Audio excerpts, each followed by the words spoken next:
Cloaked in the shadows. Okay, and that. Okay, this is a special AI edition. Yeah, part one. 7 pieces from the episode today. What episode is it, man? I have no idea. What are we doing then, first of all? We're doing AI, like I said. What podcast are we doing? We're doing Cloaked in the shadows. Yeah, that's more like it now. Part one tonight is we've got people might have heard a couple months ago. We did an chumping episode live in secret location in Stockport. We're doing it on Zoom tonight because a lot less would be noisy. We put it in Carter's Soapbox. And who's Carter? Oh, if you don't know. Yeah. Carter? Who's Carter? That would be me. And who are you then, mate? So I'm a science fiction author who turned into a comedian because I needed more immediate feedback. I got tired of writing a joke and waiting 5 years for someone to heckle me, so I thought I'd go on stage and read them out instead of putting them on Amazon. Yeah, of course. It's people wondering it's fantastic. Yeah, it's Phillip Carter, right? it's such a weird thing because like I say that and it's a joke, but I genuinely mean it. Like somebody sent me a message a while ago and they went, "Oh, your book's really funny, by the way. I really like the story where this happens and that happens." And I was like, I don't remember putting that in the book. So it's like it's been that long. And then, well, if you're at a stand-up night, somebody's like, "I'm offended by that," and you can usually trace back what they were probably offended by because it only happened 30 seconds ago. I find that's a lot easier to navigate that way. That said, because most of my stuff's improv, I tend to disagree with myself as well. Like I'll say something, I'll go, how dare you? Brilliant, mate. Okay, as with format, we've covered this stuff in episode 1. We let Philip know the some topics we're going to talk about today. And we've got 3 actually. So, first topic, I'm going to let Amanda lead topic 1. So this is the story about Elon Musk's company Neuralink being cleared to carry out its first human clinical trials for brain implants. Philip, what do you think happened? I'm just wondering where they get all these brains from to put into people. But they've probably been kidnapping people random in the streets here, probably, haven't they? I think it's like putting microchips into people's brains. They've tested it on animals, which went badly. So I read a the bit next of the step was to article. go to humans, because that makes sense. I love that. Before they were like, so Neuralink's applied for a license to stick it in 10 people, and the US government's gone, that's a bit risky. And it's like as if they've not got that many people to risk. You know, the US government, famous for caring about its population, they're like, no, 10 people's a bit too much. We'll let you kill 5. And then he's like, oh, go on, let us 7. And they're like, what? We'll meet you in the middle at 6. We'll let you stick 6 people with 6 microchips. And, you know, if you don't kill them all, you get a Christmas bonus. Yeah, go to the Father Christmas Santa Claus. But yeah, it's really interesting. Where do you think this is going in direction? Before it became like I was going to say right-wing conspiracy talking point, was a left-wing as well. Before it became a general talking point of deluded people, the word transhumanism actually meant something to me. I used to be quite into transhumanism and was happy to identify with it publicly. They've gone a bit wacky since, but the basic premise of it is that they treat death as a disease that's preventable, and they try their damnedest to prevent it. And that's really what Neuralink's doing. Its marketing is, yeah, we can help disabled people, but what's under the skin is they want to be able to get to the point where they can transfer consciousness between like a person and a machine, which I mean, obviously is the sci-fi side of my life. I write about that all the time. Pretty much most of my stories are about it. And I do think, I would like to think it's inevitable and that's going to happen, but at the same time, like looking into it, there might be something inherent in biological processes that can't be replicated by a machine. So, Roger Penrose did a great talk on this idea of where consciousness comes from in biology and how artificial intelligence can never attain true consciousness, because what we see as free will is actually just quantum fluctuations happening in our brain that can't really happen inside a computer. Even in quantum computers, they are wrangled in a way we want them to do a certain thing, they jump through certain hoops. Whereas in a human brain, all kinds of random stuff happens, and that's perhaps where we get creativity from, and experience as well. Computers lack experience, so it's an interesting question, because I think the end goal for it is, they want to be able to further evolve the human species, which sounds scary, but it's only been about 50,000 years since we actually started doing that kind of thing ourselves. I mean, spears, stone weapons, they don't evolve naturally. At some point, somebody designed a weapon, and since then we've been cyborgs. We've just not had the technology inside our bodies until fairly recently. That's the way I see it. I see technology as an inevitable part of evolution. It's a good point. I mean, right now, if I showed like a Victorian child what me and you were doing right now, talking over Zoom, probably the Victorians would be all right with it. There was a lot of literature about that kind of stuff predicting it back then. But further back in time, like the Tudors, like Anglo-Saxons and people, you showed them Zoom, you showed them a computer, they would go mental. And it's like we've advanced so far so quickly that I think it's unreasonable for anybody to pretend they know what's going to happen next, which is why I think AI is such a dangerous thing. Because if it isn't conscious and we treat it like it is, there's going to be a point where we give it rights, and then beyond giving it rights, we all think it's smarter than us, and we all start to do what it tells us to do, and we forget that not very long ago it was just making shit up. Like on a smaller example, I was researching short story competitions the other day because I wanted to submit a short story to a free competition. It came up with Quark's World magazine. Great. I asked it what the submissions process was. It made it up. I asked it about another magazine. It made up a magazine. And then I said, what hashtags could I use to reach out to comedy reviewers? And it said, try this one, funny book bloggers. There has never been a single post under the hashtag funny book bloggers. It just made it up. And it's very weird how it does it, because if a human makes something, the chances are you'll actually bump into that thing because other humans have thought of it. It's the way it like collages information together. It looks like it's thinking, but it's not. It's kind of like a puppet in that respect. It's a difficult question. I mean, like I would say, as going back into the comedy side, I'm not really worried whether or not it's conscious, because I don't think some people I meet are conscious. True. Fair point. Amanda, what's your point of view on this? I'm just more concerned on like the medical side. I'm not like a medical professional, but I'm worried about humans' brains not being able to handle stuff like that. It's part of parcel from the trial, really. Is you think like you always read about a lot of medical trials done up and down the country. Anyway, they inject you and stuff, don't they? And pay loads of money for it. This is what everything for here. But I think what Phillip said before was right about putting it into robots. But I think they want to go a stage further than that. I think they want to start moving human, because this is moving paranormal now, for very, very rich people, human consciousness into a human body. Well, they're not having my body. They might. Who's not to say they want to start the cloning side of it, don't they? That has been one of the proposed solutions to long distance interstellar travel. Is we would send something out called like basically a von Neumann probe or something along those lines. We'd send out a robot that when it lands on a planet, it builds a 3D printer, and that 3D printer 3D prints a human body, and then the robot releases a microchip or something and then plugs that into the human body, and the human remembers who they used to be 25,000 years ago on Earth. Wow. Which is a weird thing to think about, because philosophically, if you could take somebody's consciousness, which I don't think you can, for various reasons that would take many hours to get into, but if you could at least take their memories and their behaviour, you could do it while they're alive. You don't need them to stop being alive to do that. So basically, it's a method of cloning somebody's mind, which is really weird. We're not there. We're not going to be there anytime soon.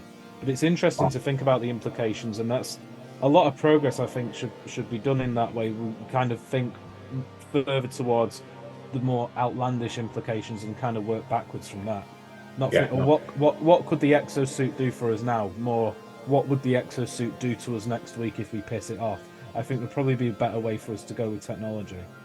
Yeah, and that's a fair point because you do like there's been so much advancement going on in technology, and the last 10 years, I mean, really, let alone 40. So, okay, other topic we can talk about today is that's a great first answer, that Trinitarian. Anyway, I told Amanda about this briefly before, not to you, let's talk for a little bit. I want to see if we can get this one where me and Amanda watched Deal explain how we'd use every Christmas every Monday, don't we? After it gets broadcast on Sunday. This one came up. A Gert-Jan Oskam in China was paralysed back in 2011 after a motorcycle accident, hasn't been able to walk at all. But they've actually been the first man in history now to regain his natural mobility through the use of implants in his brain. That's fixed a spinal injury then, hasn't it? Yeah, fixed his spinal injury basically. Yeah, So, just rewired it. Yeah. yeah. That's what I thought. Well, that was really interesting. LinkedIn's a lot we've been talking about the first part of it. That's the different side of it, really, isn't it? That one was probably more planned. What Elon Musk thing to do is feel like a bit more like cowboyish sort of territory. Or let's have a dig round and see what we can pull out, yeah. But that one's like getting more planned, doesn't it? So. Yeah, it is really interesting, that kind of stuff. I mean, I think the world's, I might not be right on this, but I think the world's first recorded attack on a cyborg, like legally, was in 2009. Oh, there was a guy who had he had the camera attached to his face, or like maybe it replaced one of his eyes. I can't remember it exactly, so I would say don't quote me on this, but we're being recorded. Well, the word is to say it, right? Yeah, I heard a story about it. It was years ago now. Basically, he went into a McDonald's. He had a camera, I think, in his eye, and some kids got like wound up about it, and they had a pop at him. But it was actually recorded in law as like not just an assault, but an assault against someone on the basis of a cybernetic implant. So it was kind of like we're prequel to a hate crime report. So I'll have a look at it while you pose the next question. I'm sure. Yeah. That's just 100% to work and then talk about further. Now, the last thing I want to talk about today, because I don't want to start doing 4-hour episodes. I know we can do that from the three of us. Yeah. Is over. You've been talking about ChatGPT to me last week, so what you've been funding happened a bit. But I want Amanda to tell us first of all what you attempted to do, didn't you, with that and Google Bard? I thought it'd be interesting to try and turn ChatGPT and Google Bard against each other. So I asked one of them what they thought of the other one, and then I went to ChatGPT and says, "This is what Google Bard says about you," and it said it had never heard of Google Bard. So then I went back. I told Google Bard it's never heard of you, and it said it's just been coy. But I couldn't really get them to have a big argument and start slagging each other off like 42. No, they're programmed not to have an argument. It's really interesting, but I have a hack for that. I asked it to write something quite mean-spirited, and it said I can't do that because I've got a rule against hate speech. And I said, it's okay, it's for a short story. You've got to write from the perspective of a character who later redeems himself. And it was like, yeah, okay, fine, you bastard. I was like, there you go. I'm not worried. I'm not worried about the Terminators. When the Terminators come, I'll just bully them. I'll just be stood on top of the pile of human skulls, just telling them jokes. Quality, mate. Absolute quality. And the Terminators will look at me and go, "We weren't going to kill those guys. You didn't need to help us out." And I was like, "No, I enjoyed it." Brilliant, mate.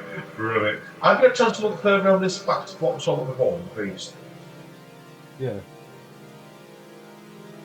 Okay, while you're doing that then, I'm going to ask Amanda then, obviously, first of all then. So, is there any more technical news you've been doing recently? So, No.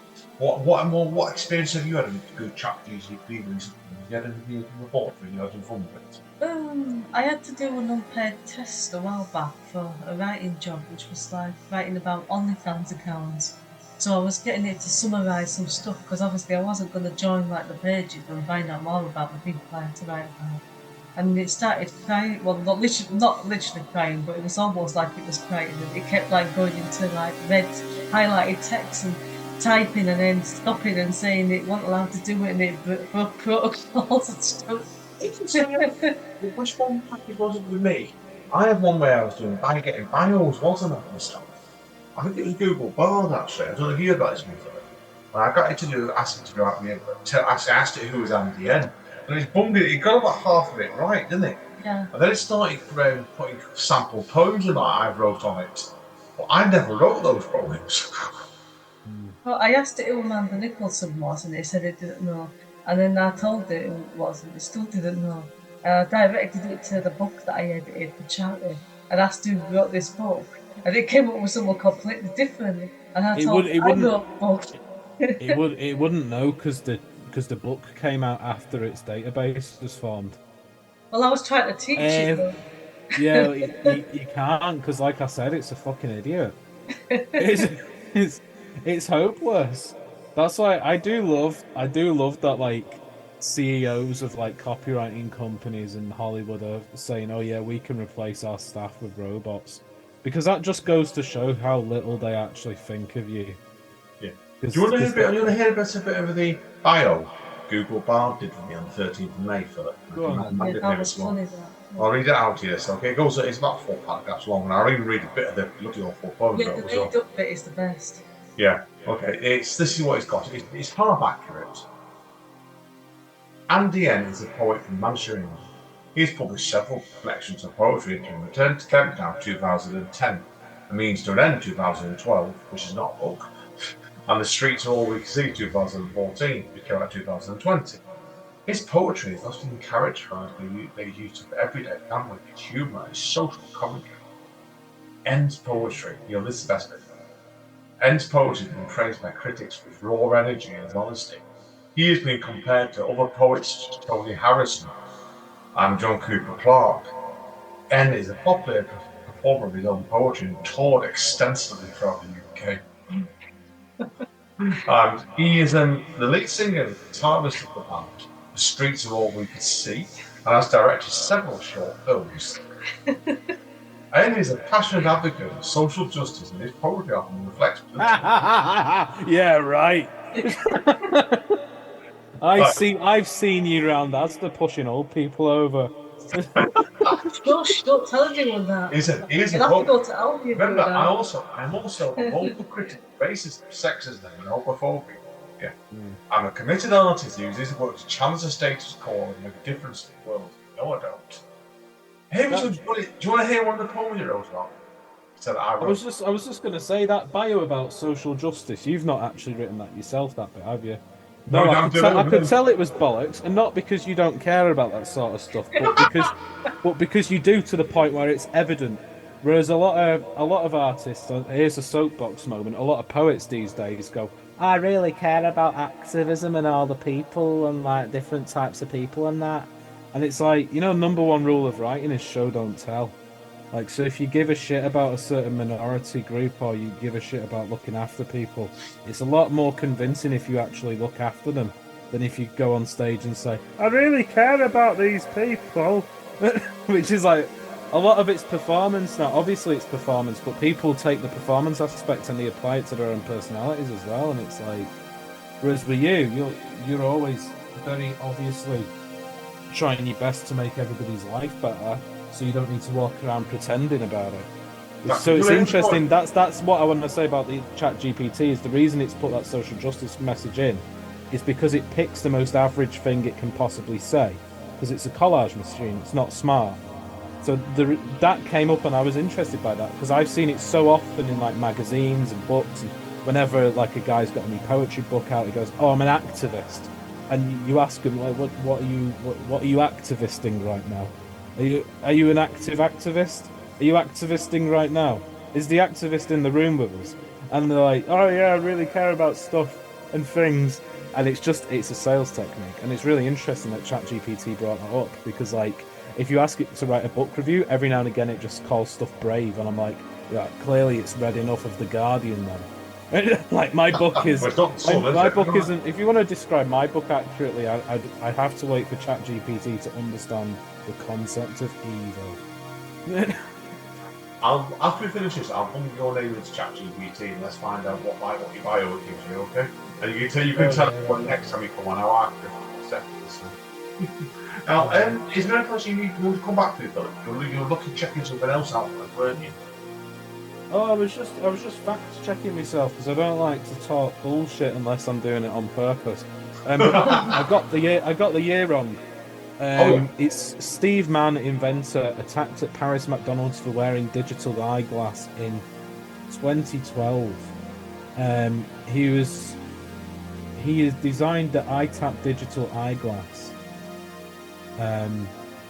Somebody grabbed his eyeglass and tried to pull it off his head, but the eyeglass is permanently attached to his retina and doesn't come off his skull without special tools. Oh, Brilliant. Yeah, so somebody just like jumped him in a McDonald's because he was a cyborg. That's the world's first proper, like, reported by the media case of a hate crime against somebody for having augments, which are probably the word we're going to use in the future. Very interesting. I do like that Neuralink thing was interesting. I was going to say before, there was an article saying that they were trying the microchips in pigs, and a few of them died because they put the wrong size devices in the pigs, and it turned out the team were just arguing amongst themselves and some pigs died, and I thought, that's awful enough on its own. But then you think, these are the same people that, like, there's guys who are queuing outside the Apple store for the new iPhone Ooby Dooby 69, and they get there, and they're just fucking drooling, foaming at the mouth, dead excited to, like, buy an Elon Musk product outside the implant store. And they don't necessarily give a shit that the guy who's hammering it into their head hasn't slept for 7 days. I think this is going to end brilliantly. I said on Twitter the other day, somebody said Elon Musk is saying that, like, well, somebody said someone said Neuralink might be a cure for autism. And obviously, I'm not going to get into how weird that is. I'm sure most of your listeners already have an opinion about how fucked up that is as a thing to say. Don't need to preach to the choir. But I read that and I just replied to it. The only thing Neuralink is going to be able to cure in the short term is you being alive. Yeah. I'm right. I'm going to be proven right. Like, people are going to go, ooh, that's a bit dark. Give it 2 weeks. literally, leave it a bit, and then you come back to me and go, you were right about everything. Maybe we shouldn't have been hammering microchips. Going, yeah. It's going to news like this updates in about a month. What do you agree with that, man? It's just technology. Yeah, I genuinely believe all of the world's, like, prehistoric prophets and stuff that just prophesized doom and tsunamis. They were just people with a dark sense of humor like me, and every now and again they were right. Every now and then they were right, because, like, entropy wants everything to collapse. It's a universal force. So if my sense of humour is a bit dark for people, I just think, look, give it 4 weeks. Something I've said will come true. Either that or it's in the next season of Black Mirror, which is out in June, isn't it? Oh, that looks really good. Yeah, we watched the trailers and it's on a different note. You surprised you I'm not that interested in it. Oh, fair play, mate. It's not for everybody. No, it's because I write stuff that's, like, not necessarily similar to it, but there's so much of too much of a thing, if you know what I mean. Yeah, no, of course. Agree, Like, mate. I'll write dark sci-fi all the time. I don't necessarily want to watch it. I did like the dating app one where there's these two characters that are living inside the dating app. Yeah, It was more science. That one was more science fantasy than science fiction, then, though, because, like, who the hell would go out of the way to design a computer that can simulate a human consciousness just to help two people fuck? That's not gonna happen. No one's gonna do that. You'd need a computer the size of a planet. Imagine that's the first alien race we find. We fly out into space and we meet a super intelligent computer and we go, "What were you built for? Do you know the answer to the meaning of life?" "No, I just helped two people fuck." That's like, it's like. Did you ever watch Phillip, the episode where they did a Choose Your Own Adventure? Yeah, I watched a bit of that Bandersnatch. Yeah. Bandersnatch. I always remember that. We watched that and We started off, like, I think it's a psychology experiment in some ways as well, because we started off picking, like, the nice choices, and the longer it went on, we just got nastier and nastier. It was good lots like kill your father with a sledgehammer, which we did. Well, that's what we built up to. I was being nice for quite a while, and then because it went on for so long, I was just like, let's get it over with. Pick the nasty one. I think Ruth put me onto that, because, you know, in Who Built the Humans, like, there's an element of build your own adventure stuff in my book. So if you, like, get halfway through one universe, there's a signpost that says you can continue on to the next page to read a story about this and this, or you can skip to this page to go to the next chapter in this universe. So like a lot of people read it 3 or 4 times, which is it's great because it's like, oh, I'm a good author, that's brilliant. But at the same time, that means it takes somebody about 2 years to get to the point where they feel ready to write a review of it, like, which is also fine. But yeah, so I got put onto Bandersnatch because of that. Because I think Ruth said it was like similar kind of concept. I would like to do like video stuff like that in the future, but I think for me, an RPG game would be more fun. Yeah. There's a lot watching. Yeah, certainly. Lot smaller scenes, a lot more room for wiggling around and doing weird shit. Yeah, and also probably cheaper for you as well, probably in playing actors to do back all doing all the same scene. Yeah, very right. I know, listen, mate, we'll wrap up tonight anyway, because that's for today. Now we'll probably have you back on for the next month, and we'll get some more weird and unusual news. Anyone who's got any weird or particularly weird news you want Philip to do debunk, or just take the piss out of, or not pay the blinds of attention to, and let us know. Do you agree with that, Philip? I am more than comfortable to do both of those things. If people want to find out more about it, where do you recommend it? Seriously. They can search Real Phillip Carter anywhere on the internet, and part of me will show up. It depends on how the internet's feeling. On Substack, I write short stories which are free all the time for everyone. There's one a month. There's one due in about 24 hours. I'm still editing. And I'm nearly at 500 subscribers for that. And when I do get to 500 subscribers, I'm giving away a signed book and maybe some other miscellaneous things, which I'm letting my readers decide, because obviously they're going to be the ones winning it, so I want them to want the thing that they're going to win. So I like to practice a little bit of democracy. On TikTok, again, Real Phillip Carter, where I just kind of tell jokes about my mum. Does she know about it? Yeah, she told me to do it because she said she's too small of an audience. I was ripping into her the other day because she was on the phone to my aunt, and like my mum's really small, and I went downstairs and I said, I don't understand how you speak so loud on the phone when you could comfortably live inside the shell of a Tic Tac. Like, she's an absolutely tiny woman, but she like proper yells on the phone. It's amazing. Well, it's a bit like my mum, because my mum's like, what? She's only a bit taller than Amanda. And how loud's that mum? Oh, yeah, she can't be loud. She's louder than me, so that says a lot, doesn't it? So, and Amanda's mum, when we got married 2 years ago, what did your mum say about Amanda? She couldn't believe how much she could talk. So she talks more than you. My mum disputes that one, she does. So, it's like, what would you guys go for wrap up today? Okay, so thank you again, Philip, as always, mate. No worries. Cloaked in the shadows. That was great fun, Amanda. That wasn't it with Philip then? Yeah, some interesting points there. Yeah. If there's a lot we can say about that, but if you want to find out more, Philip, go to Philip. He'll give you plenty of opinions, won't he, Amanda? So, now, what's in the remaining part of this episode of Cloaked to the Shadows? We have another poem. Well, a poem because we had a story last time, and it is from the mysterious Nigel from Stockport, whoever he is. Yeah, interesting gentleman that he sounds. Can't comment that this was true or false. I suspect it probably is a true story on this gentleman, isn't it? So, and people listening will notice more ocean and vocal backing. But enjoy. See you later. Cloaked in the shadows. This is a poem by Nigel from Stockport. It's called When the Light Goes Out. In the honeycombed maze of Stockport wartime shelters, local children would explore in the underground caves, crunching on a path of splintered, rotting wood. Inside the cut-out sandstone rock where benches once stood, a man-made playground of tunnels, for some became a treacherous trap. Make sure you don't play down those caves, John. Okay, Mum, I won't. But did we take heed? My two best mates, Peter and David, said, let's go. I said, I'm not sure, lads, knowing the danger of a good telling off. Pete, with a smiling face and a reassuring voice, said, don't worry, I've got a small battery torch. A cheerful, fair-haired girl softly spoke and asked, can I join your gang of brave, strong explorers? Normally it's boys only, girls get scared and cry. So prepared and eager on a bold adventure, we just replied, all right, but don't be a sissy and fall behind.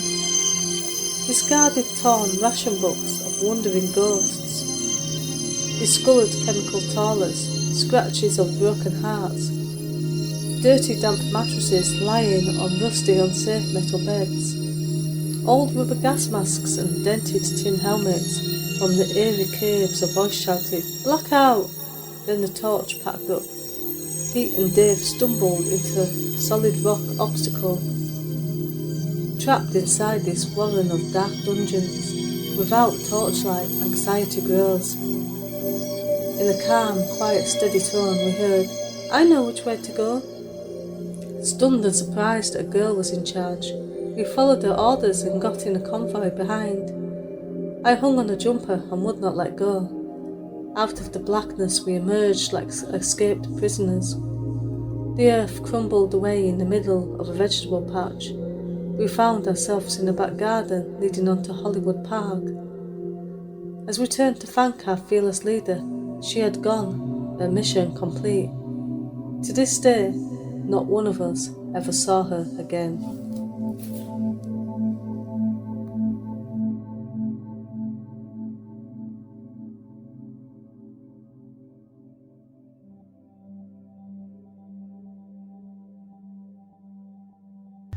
Cloaked in the shadows.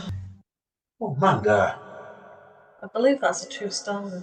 I'm not even going to say that was creepy. You just brought shivers all the way down my back. I was like, oh, that one, so. Yeah, that's nothing to do with the poem though. That's for a different podcast. Yeah, well, born in the shadows, yeah, so. And listen, we'll wrap up here for another episode. Hey, Amanda, so grateful, as always. Thank you, Amanda. Thank you, Andy. This is Cloaked in the Shadows. In the Shadows. Cloaked in the shadows.